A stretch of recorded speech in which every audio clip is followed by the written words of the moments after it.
बिस्मिल्लाहिर्रहमानिर्रहीम। अस्सलाम वालेकुम नाज़रीन, आप यूट्यूब चैनल देख रहे हैं। मैं इमरान खान हूँ। जिसको घुमसान की लड़ाई कहते हैं वो अब शुरू हो गई है।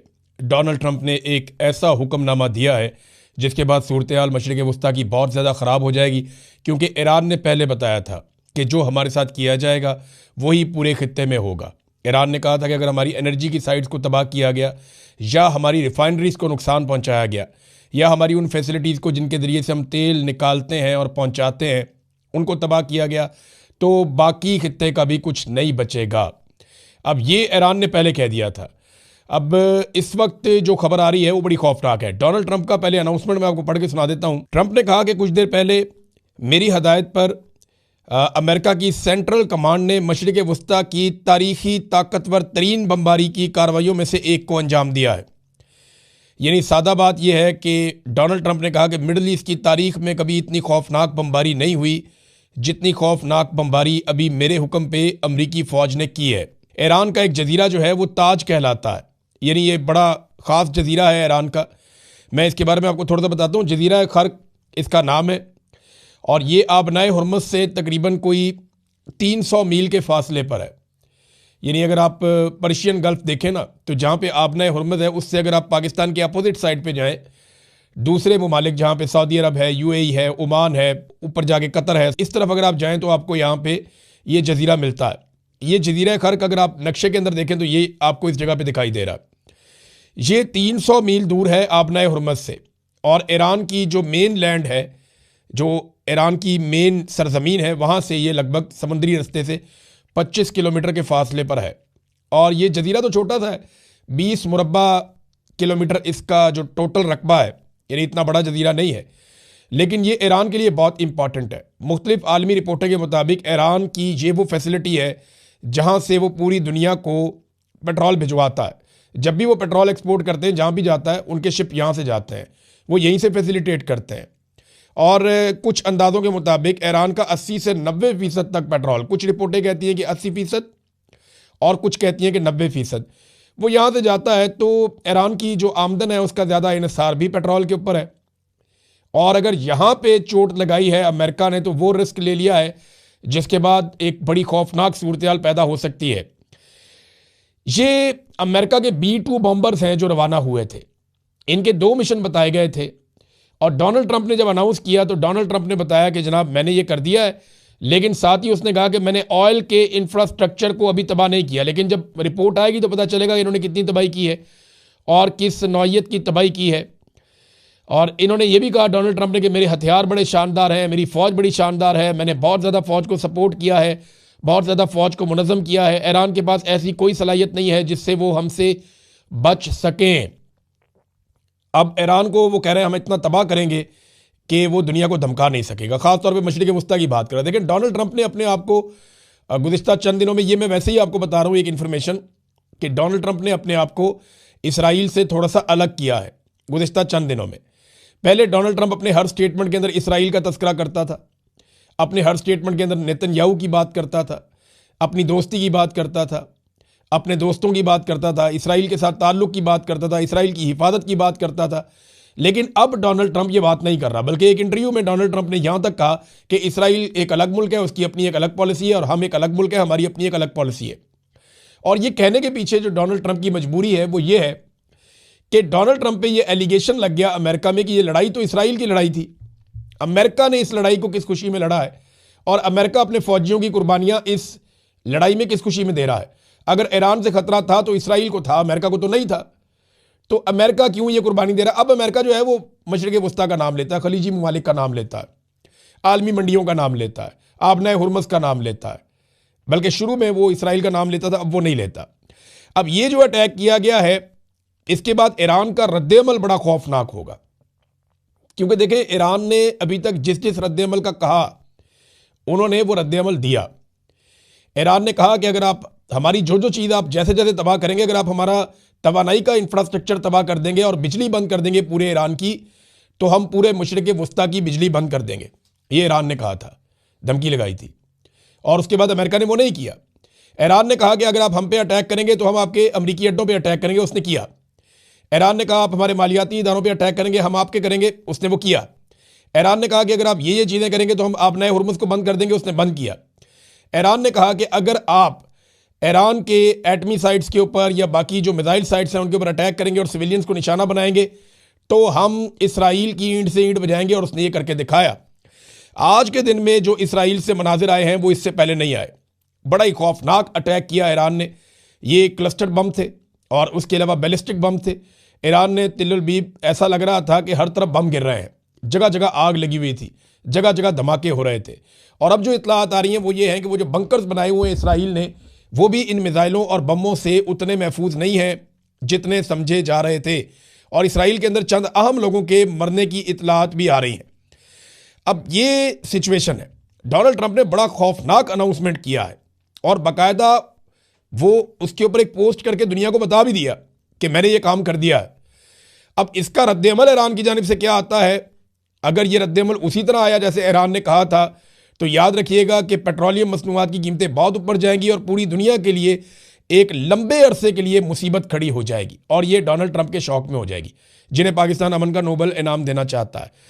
अब एक और काम किया अमेरिका ने 10 ऐसे ईरानी शहरी हैं या लीडर्स हैं जिनके ऊपर इनाम रख दिया। अमेरिका ने कहा इन 10 लोगों के बारे में बताएगा, जो भी 10 में से किसी एक के बारे में बताएगा तो 1 करोड़ अमेरिकी डॉलर मिलेंगे, यानी 10 मिलियन अमेरिकी डॉलर का इनाम हर एक के सर पे रख दिया कि हमें बताएं सिर्फ कि ये कहाँ पे, इसकी इंफॉर्मेशन दें और हमसे पैसा लें। ये अमेरिकन ने कहा। इसमें जो सबसे टॉप के ऊपर सबसे पहला नाम रखा गया वो आयतुल्लाह मुश्तबा खामनई का नाम रखा गया, जो नए सुप्रीम लीडर हैं ईरान के। अच्छा, इनके बारे में ना अमेरिका के वाइस प्रेसिडेंट ने यह कहा कि नए सुप्रीम लीडर ज़ख्मी है और हम ये बात जानते हैं, जबकि ईरानी हुकाम ने यह बताया कि जी बिल्कुल वो ज़ख्मी है, लेकिन वो अपने दफ्तरी काम कर रहे हैं और मामूली ज़ख्मी है। और उनका एक बयान भी आपने ऑडियो बयान भी उनका आ चुका है। तो नाज़रीन, पाकिस्तान में आ जाते हैं। पाकिस्तान में लड़ाई यहां फंसी हुई है कि एक तरफ के लोग ये कहते हैं, यानी एस्टेब्लिशमेंट और हुकूमत, कि पाकिस्तान तहरीक इंसाफ सोशल मीडिया के ऊपर जो आसिम मुनीर और उनके साथियों के खिलाफ जो तनकीद करती है वो तनकीद बंद होनी चाहिए। वो कहते हैं जी प्रोपेगेंडा है, ये बंद होना चाहिए। बहुत सारी ऐसी चीजें मैं भी सारा दिन में देखता हूं जो नहीं होनी चाहिए। मैंने कई दफा हर जगह जाता हूं, लोगों को कहता हूं कि गाली का जवाब गाली से नहीं देना। बहरहाल दूसरी जानब तहरीक इंसाफ ये कहती है कि जो जुल्म और जबर का सिलसिला है वो बंद किया जाए। यहां पे दोनों के सींग फंसे हुए हैं। यानी पीटीआई ये कहती है कि आप जुल्म और जबर बंद करें, हम तनकीद बंद कर देंगे। हुकूमत और एस्टेब्लिशमेंट ये कहती है नहीं जी, आप आसिम मुनीर और उनके साथियों में तनकीद बंद करें, फिर हम आपके साथ बैठेंगे, बात करेंगे। यहां पे इनके सींग फंसे हुए हैं। अब अगर पीटीआई के सोशल मीडिया को आप साथ रख देना तो मैं एक चीज आपको बड़ी क्लियरली बता देता हूं कि इस वक्त पाकिस्तान में जो मौजूदा रजीम है इसमें सबसे ज्यादा ताकतवर तो आसिम मुनीर साहब है। आसिम मुनीर के बारे में इस वक्त जो सबसे सख्त पाकिस्तान में मौकिफ है पाकिस्तान तहरीक इंसाफ के अंदर, वो इमरान खान साहब का है। ये आप क्लियर कर लें कि कोई शख्स भी इमरान खान साहब के मौकिफ के आध तक भी नहीं पहुंच सका जो इमरान खान साहब जेल से बैठकर बात करते हैं। यह तहरीक इंसाफ की कहानी। सोशल मीडिया के वो अकाउंट्स जो नॉन लोग हैं, जिन्हें लोग जानते हैं और जिनका ताल्लुक पाकिस्तान तहरीक इंसाफ से, जिन्हें पाकिस्तान तहरीक इंसाफ ओन करती है, वो भी जब तनकीद करते हैं आसिम मुनीर साहब के खिलाफ तो वो इमरान खान साहब की तनकीद को ही आगे बढ़ाते हैं, या इमरान खान साहब जो नैरेटिव देते हैं वो उसी के ऊपर चलते हैं, या फिर वो जुल्म और जबर के खिलाफ रद्द-ए-अमल देते हैं। लेकिन जो लोग पाकिस्तान तहरीक इंसाफ का ऑफिशियल सोशल मीडिया चला रहे हैं, वो जो तनकीद करते हैं वो इमरान खान साहब की तनकीद की रोशनी में करते हैं। तो असल में अगर किसी ने मामला करना है तो वो इमरान खान साहब से करना है, और ये मामला इमरान खान के साथ एस्टेब्लिशमेंट ने ही करना है जाके, और मौजूदा हुक्मरानों ने साथ जाके बैठ के करना है। राणा सनाउल्लाह साहब ने कहा जी 4-5 बंदे मिलकर बैठ जाएं। अब लोग उसके ऊपर कह रहे हैं जी कि इमरान खान साहब राजी नहीं होंगे बैठने के लिए, बाकी लोग बैठ जाएंगे। तो ये फैसला इमरान खान ने या मौजूदा रजीम ने करना है। मौजूदा रजीम अगर संजीदा होता, देखें ये बयानिया बनाया जा रहा है कि इमरान खान बात नहीं करना चाहते, या जो पाकिस्तान से बाहर मौजूद लोग हैं वो बात होने नहीं देना चाहते, तो अगर इमरान खान सुबह बैठ जाए बातचीत करने के लिए तो कौन है जो कहे कि बात नहीं करनी चाहिए? बताएं ना, पूरी दुनिया में कोई एक बंदा बताएं जो ये कहे कि इमरान खान को बातचीत नहीं करनी चाहिए। कोई ज़हनी मरीज ही होगा जो ये कहेगा कि बातचीत नहीं करनी चाहिए। मुझे तो नहीं लगता पाकिस्तान तहरीक इंसाफ का कोई ऑफिशियल सोशल मीडिया या जो लोग पाकिस्तान से जर्नलिस्ट बाहर आ गए हैं, कोई भी ये कहेगा कि इमरान खान को बात ही नहीं करनी चाहिए। ये तो सब कहते हैं कि जंगों का फैसला भी टेबल के ऊपर होता है। तो इमरान खान को और बाकी लोगों को अगर बैठ के बात करनी है तो बात करके कोई मसले का हल निकाल लें। अगर इमरान खान ने बात ना करनी होती तो पिछले साल मुज़ाकरात शुरू ना होते, और जब पिछले साल मुज़ाकरात हुए तो सबने उसको अप्रिशिएट किया कि ठीक है यार, इमरान खान ने फैसला किया है तो इसमें से कोई नतीजा निकलेगा या ये एक्सपोज हो जाएंगे। तो वो एक्सपोज हो गए, नतीजा निकला ही नहीं। देखिए, दरअसल ये एक वारदात है जो मुझे दिखाई दे रहा है। कोई भी मुज़ाकरात इमरान खान से करने में संजीदा नहीं है। अगर ये संजीदा होते तो इमरान खान और बुशरा बीबी को इस वक्त सजाएं ना सुनाई जा रही होती। अगर ये संजीदा होते तो बैरून मुल्क जो सहाफ़ी मौजूद है या दीगर लोग मौजूद हैं उन्हें इस वक्त सजाएं ना सुनाई जा रही होती। 85 साल की सजाएं इन्होंने दे दी। फिर जो पकड़ दकड़ हो रही है लगातार, जो प्रोपेगेंडा लगातार करवाया जा रहा है, ये ना करवाया जा रहा होता। फैज हमीद वाले बयान के बाद अली अशफाक का लाइसेंस मुअत्तल हो जाता है। फिर आप देखें ना, इमरान खान साहब की कैद तन्हाई, इसको आप गौर करें। अगर मुखलिस होते मुज़ाकरात में तो इस वक्त इमरान खान की कम से कम अचकज़ई साहब से, बैरिस्टर गौर साहब से, अल्लामा राजा नासिर अब्बास साहब से या ऐसे लोगों से मुलाकात करवा देते जिन लोगों के बारे में एस्टेब्लिशमेंट कम से कम ये समझती है कि मामला फहम लोग हैं, ये मामला आगे हल होने की तरफ जाएगा। लेकिन किसी की इस तरफ तवज्जो नहीं है, ना कोई ये करना चाहता है। मेरी दानिश में ये मेरा एनालिसिस है। ये सिर्फ कह रहे हैं कि मुज़ाकरात करना चाहते हैं और इमरान खान नहीं चाह रहा मुज़ाकरात करना, ऐसा नहीं है। अगर कोई भी इमरान खान साहब से बात करने जाएगा तो वो बात कर लेंगे, लेकिन बातचीत होगी किन शराइत में, यहां मामला फंस जाता है। इमरान खान कहते हैं कि ये हुकूमत जाली है, ये अवाम ने बनाई नहीं, ये जबरदस्ती लाकर बिठाए गए हैं लोग। आप नया इलेक्शन करवा लें या फिर आप मैंडेट जो है वो वापस करें, यानी कोई इंसाफ की बात कर लें ना, कोई डेमोक्रेसी की बात कर लें। ये लोग कहते हैं नहीं खान साहब चुप करके बैठ जाए, कोई किसी किस्म की आपने सियासत नहीं करनी, कोई लड़ाई आपने नहीं करनी, आपके लिए हम रास्ते आसान कर देंगे, हुकूमत को इसकी मुद्दत पूरी करने दें। दूसरी कहानी ये, अब यहां पे जो भी फैसला करना है वो इमरान खान ने करना है। बाहर बैठा हुआ कोई आदमी हो, एक्स वाई जेड कोई भी हो, किसी के पास ना ये इख्तियार है, ना कोई मेरे ख्याल में ये चाहेगा कि वो इमरान खान साहब को यहां से कोई रिमोट कंट्रोल से कंट्रोल कर ले। ये हो ही नहीं सकता। इमरान खान इनसे कंट्रोल, इमरान खान का सोशल मीडिया है, लोग इमरान खान को सपोर्ट करते हैं, लोग इमरान खान की बात सुनते हैं। अगर वो ये कहे कि मैं आज मुज़ाकरात शुरू करता हूं और हम बैठे हैं पाकिस्तान के लिए, आओ बैठो, कोई रास्ता निकालते हैं, तो सबकी इज्जत बच जाएगी। लेकिन ये लोग ये चाहते नहीं है, ये इनका प्लान नहीं है। ये सिर्फ दिखा रहे हैं कि हम मुज़ाकरात करना चाहते हैं, लेकिन मुज़ाकरात में संजीदगी किसी की नहीं है। अब सुहेल बड़ाई जैसे लोग जो हर दौर के डिक्टेटर के मदा सरा रहे हैं, हर दौर का डिक्टेटर, जिस दौर में जो भी डिक्टेटर आया है, जो फौजी चीफ आया, ये हमेशा उसके मदा सरा रहे हैं। आप उठाकर सुहेल बड़ाइच की सारी तहरीरें और सारी जिंदगी का आप रिकॉर्ड देख लें। पहले तो एक मजाहिया प्रोग्राम करते थे एक दिन जियो के साथ, वो बड़ा कॉमेडी किस्म का प्रोग्राम था, अजीबोगरीब किस्म का। उसके बाद जनाब ने ये कॉलम शॉलम भी इन्होंने किया। इनकी आप सारी जिंदगी की सहाफत उठा के देखें सुहेल बड़ाइच की, ये जर्नैलों के हक में ही रहे हमेशा, जब तक जर्नैल ताकत में रहा।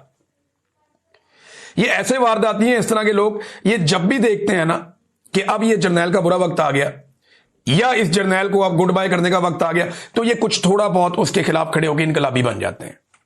ये आसिम मुनीर का बुरा वक्त आएगा ना तो ये इसके खिलाफ भी लिखना शुरू हो जाएंगे। ये जनरल बाजवा के खिलाफ अब लिख देते हैं, अक्सर बात कर देते हैं। जब तक वो इक्तदार और ताकत में था उसके बारे में इन्होंने कभी कुछ गलत नेगेटिव नहीं किया।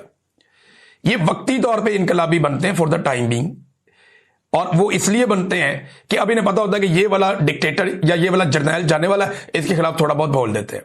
जिसके पास ताकत होती है उसकी ये मदा सराई करते हैं और हमेशा करते हैं, ये इनका तरीकाकार है। आजकल ये एक नया चूरन लेकर आए हैं जनाब कि कौमी हुकूमत की तश्कील। अब ये इसकी कहानियां सुना रहे हैं, कौमी हुकूमत बनेगी।